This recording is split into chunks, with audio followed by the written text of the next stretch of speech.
இது 10 பைசா எக்கால் ஆன நாணயம்.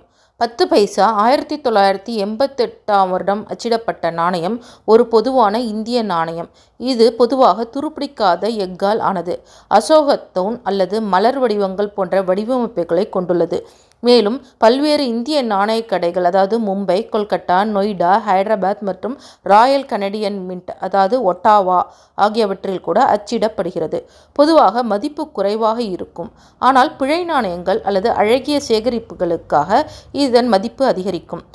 இது துருப்பிடிக்காத எஃகு சில நேரங்களில் 10 பைசா அலுமினியத்திலையும் அச்சிடப்படுகிறது. இதோட எடை சுமார் 2 கிராம் எஃகு. புதினாக்கள் அதாவது மின்ட் எங்கன்னா மும்பை, இது எம்னு இருக்கும். கொல்கட்டானா சி, நொய்டான்னா வடக்கு ஹைதராபாத்னா ஹெச், ஒட்டாவானா கனடா அப்படின்னு போட்டிருக்கும். பெரும்பாலும் ஒரு பக்கத்தில் அசோக சிங்கம், சிங்கத்தோட தலை, மறுபுறம் ஒரு தானியத்தண்டு மலர் வடிவமைப்புகளை கொண்டுள்ளது. இது 1988ஆம் ஆண்டுகளும் அச்சிடப்பட்டது. ஒரு புதினா குறி எம், சி, என், ஹெச் அல்லது ஒட்டாவாவிற்கு எதுவுமே இல்லை. இருப்பதுதான் அதன் அரிதான தன்மையை பாதிக்கிறது.